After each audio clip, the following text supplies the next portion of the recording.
story, his life story, his upbringings, the challenges, some of also his life experiences as well. And also we've discussed how he became the man that God helped.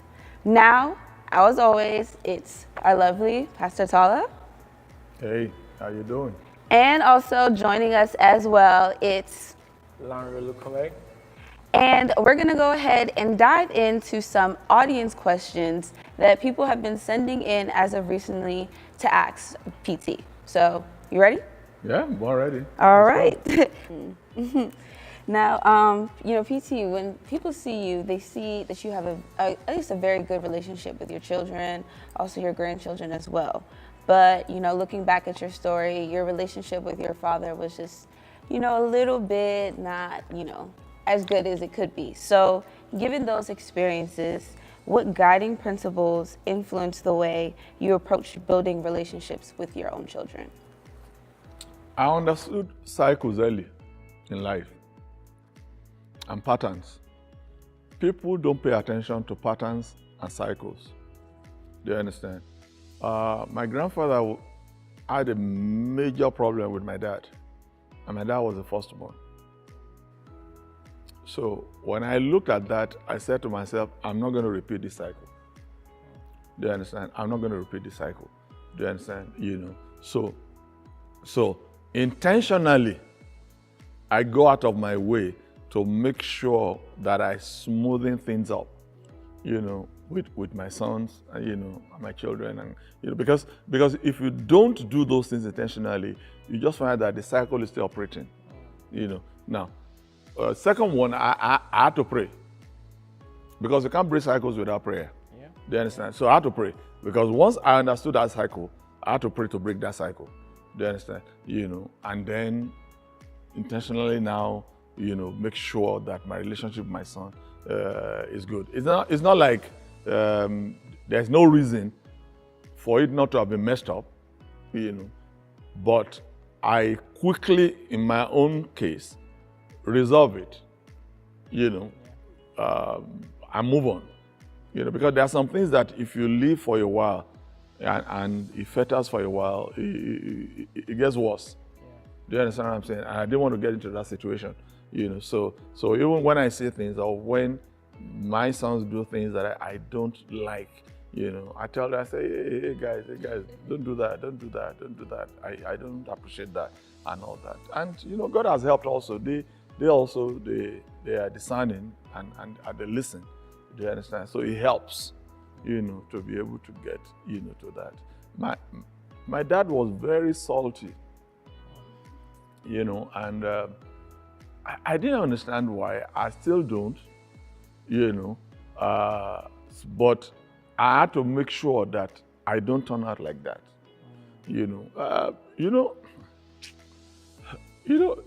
there's a way you go through life that life beats you up, and then you just get bitter. And people don't realize how good intentioned or how good you are. They just see the bitterness, showing forth, or the way you react, but they don't really see you on your inside that this guy is a good guy. Do you understand? So you have to be careful that you don't get salty, else nobody will appreciate how good you are, Yeah. Sorry, I just have one follow-up question, if I can ask. You talked about how you didn't want to be like your dad in terms of your children, but were there any kind of like moments where subconsciously maybe there were similarities in your parenting styles, or you just were completely different? There were quite a lot, because you don't give what you don't have. Do you understand? When it comes to parenting, it's what you know that you try to give, But the only difference is that when you see some other ways that are working, hopefully your mind is open to change. Do you understand? This parenting thing, it has to do with generations. It has to do with generations. And generations differ. In my generation, the only thing people knew was the way that we were brought up. Could it have been better? It could have been. Do you understand? But that's all they knew. And they will tell you that theirs was worse than what they are giving you. Do you understand what I'm saying? Yeah. You know, but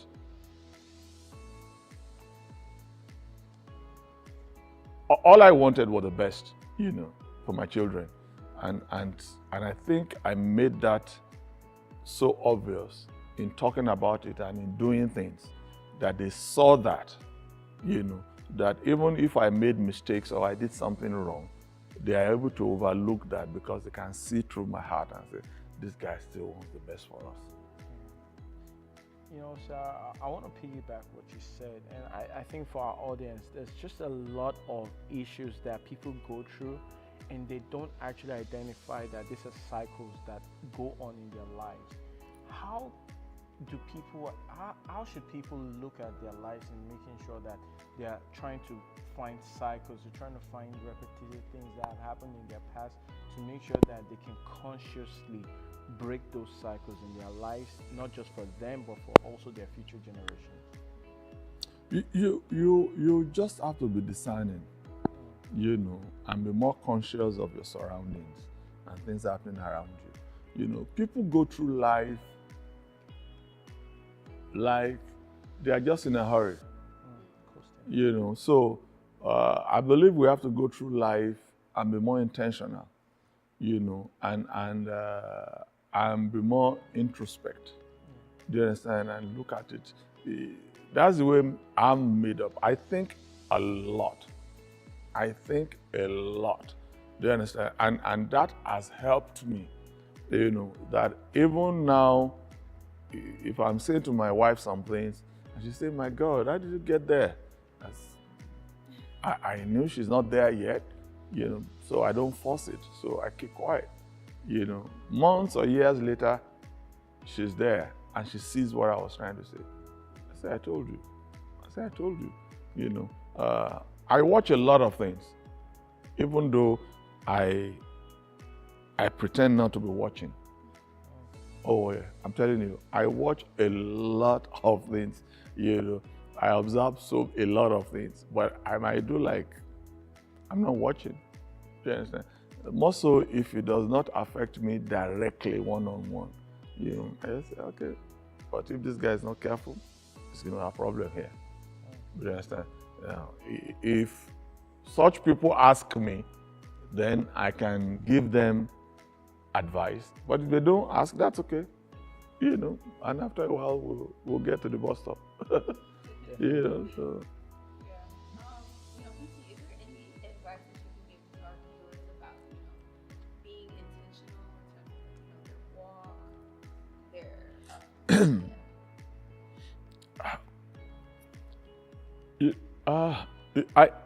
I don't know. Let me say one thing. Whether this is peculiar to me or it's for everybody. I don't think in months. I think in years. Do you understand? I look at things in the next 2-3 years. Do you understand? And I plan towards those things. That's the intentionality there. Right. Do you understand what I'm saying? When I think of my age now, and I'm saying, I'm going to retire in so many years from now. A lot of people wait until they get to that age before they plan for everything they are going to need. Yeah, true. No, I don't do that. I've been planning for my retirement now for the past 15 years. Oh, wow. I'm just telling you. For the past 15 years, everything I was going to need for retirement, I've been trying to put things in place. My dad did something many years ago. I think before he passed, 15 years exactly before he passed, he took me to his burial place. He had bought it, he had paid for it. And he said, this is it, I've paid for it, this is where I'm going to bury it. 15 years. He died when he was 80. And he took me when he was 65. Wow. And I was saying, So does this man know when he's going to die? Why did he do that? No. Not just that. 3 years before he died, he showed me some things.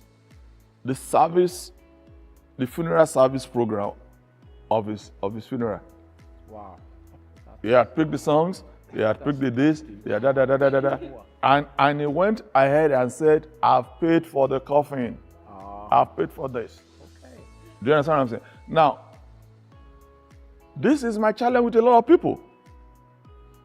What you know eventually is going to happen to you in life. Why are you not planning for it? Sure. Do you understand? You know your child is going to go to college at 18 if you're in America.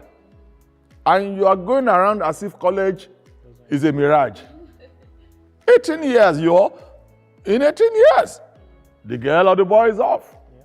Yeah. Are you not going to start thinking, how will I pay for this college? People always think that those things will take care of themselves, and that's why they find themselves in trouble. Listen to me, nothing takes care of itself. That's what that song means when they say, clear zero, zero, or whatever will be. I say, really? It's a song of losers. Sure. You have to plan ahead towards these things. Before God created man, He planned. Yes. He created every living thing. He created the Garden of Eden. And I'm saying, we are God's children. Why cannot we not be like God? Jesus said, I go and prepare a place for you, so that where I am, you will also be. Why would He go and prepare? That's our senior brother. Yeah. Why can we not prepare? Yeah. So some of these things that people are dealing with right now, as if it's an emergency, honestly, it's lack of preparation. I'm not saying things don't happen in life, but there are some things you can prepare for, and you got this. You got this. Do you understand? Start preparing. Start preparing. So, sir, considering the challenges you faced growing up, how were you able to rise above them and still develop trust in people? Many people, including myself, face ongoing trust issues, even within marriage.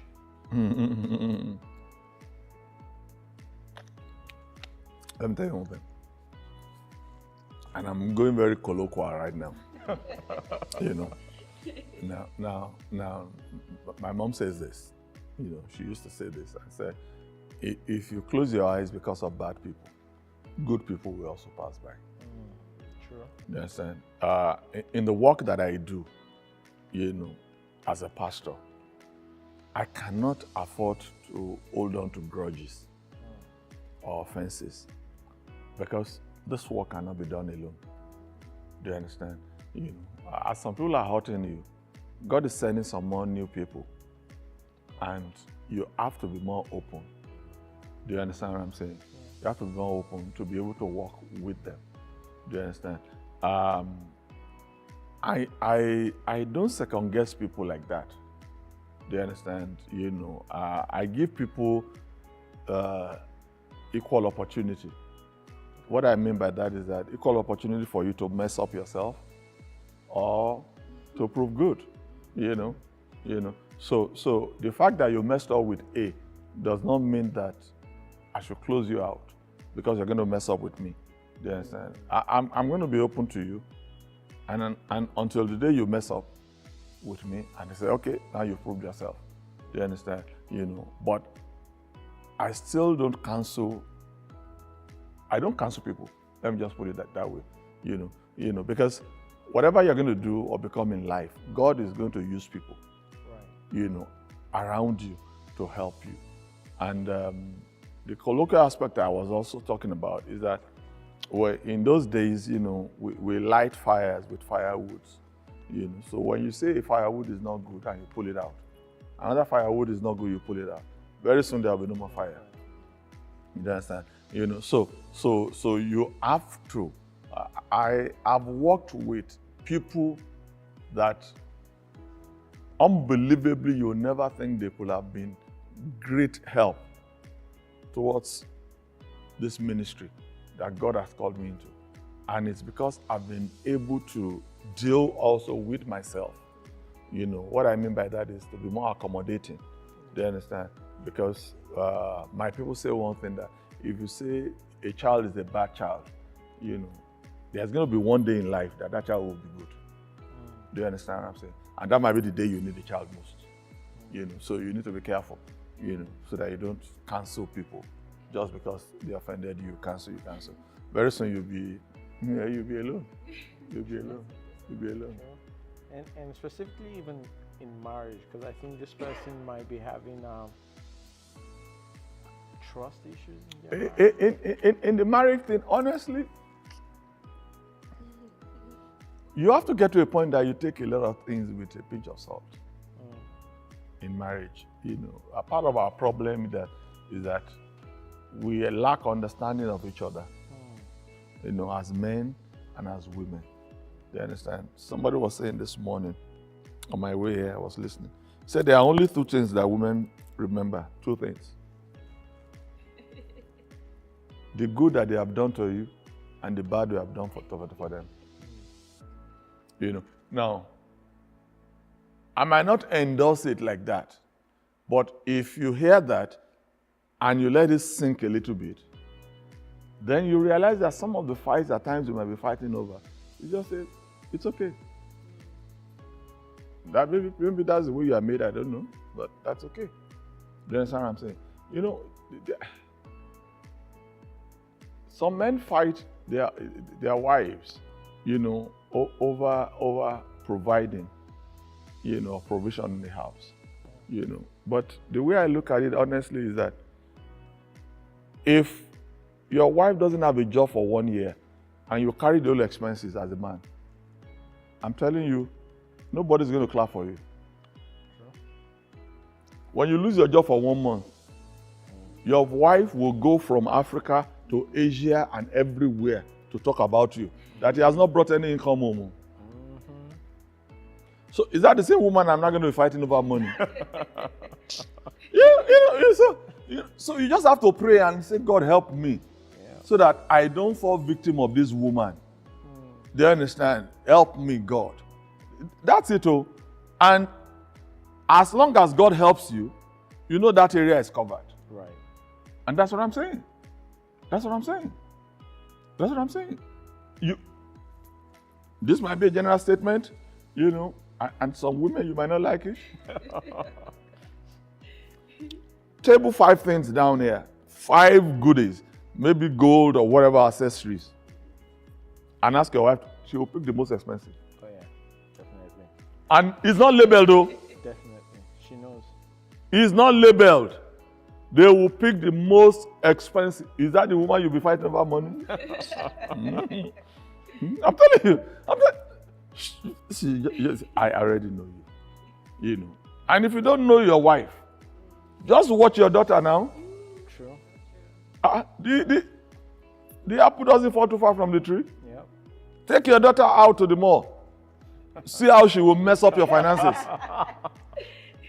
You now say that girl gets married? Oof. Don't you know that as they grow older, that thing grows older with them? Oh, yeah. It gets more enlarged. You know, that's the thing. So I said, it's not that difficult. It's not that difficult. Have so much more to discuss in the upcoming episodes of Insights with PT. So don't forget to send in them questions, send in your topics, any type of concerns that you want to hear being discussed right here with Insights with PT to the email address insightswithpt@jesushousebaltimore.org. We'll see you all next time.